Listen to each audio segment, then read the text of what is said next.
הרי אני מקשר את עצמי בזמן התבודדות זה לכל הצדיקים האמיתיים שבדורנו, לכל הצדיקים האמיתיים שוכני עפר, קדושים אשר בארץ המה, ובפרט לרבנו הקדוש, צדיק יסוד עולם, רבנו נחמן מאומן, זכותו תגן עלינו ועל כל עם ישראל, אמן. אבא, תודה על כל מה שאני חובה, אבא, תודה על כל רגע בעולם שלך. אני מצטערת וקצת מתביישת, אני לא מחוברת, אבא, לא מחוברת.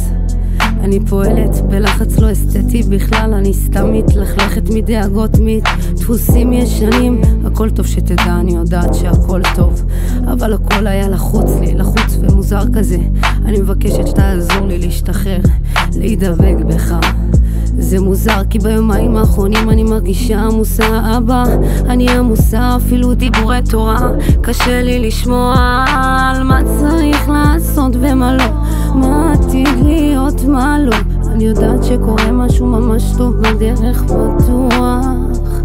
אני במעבר במקומות, אני יודעת את זה.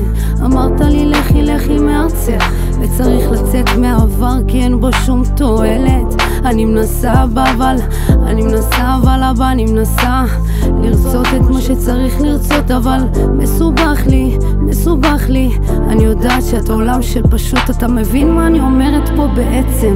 אני רוצה לפעול על פי הוראות יצרן שלך, אבל לא מפחד, אלא מהבנה פשוטה שזה לטובה שלנו, שזה יהיה הטבע שלנו, מעל הטבע שלנו, להתיישר להתנהלות רצויה, שתזכך לי את הנשמה, כן, קצת נהיה לי סלט מקולקל מזה, הכל ממש עמוס לי, אני אגואיסטית קצת, אבל אני אוהבת אותי, שתדע, אני אוהבת אותי. אני לא קוראת לעצמי יותר שמנה ומכוערת, רעה ואגואיסטית, די, זה לא שייך אליי יותר, די. ממה אני מפחדת, אבא? שמור עליי בענווה, אבא, ביראה אליך, באהבה תמידית, לכבד, לצאת מהאגואיזם הזה, להפיץ את האור שלך, אבא, תצא דרכי, אבא, אני מתחננת שלא אפריע לך. פרעה, אתה מפוטר, פרעה מפוטר.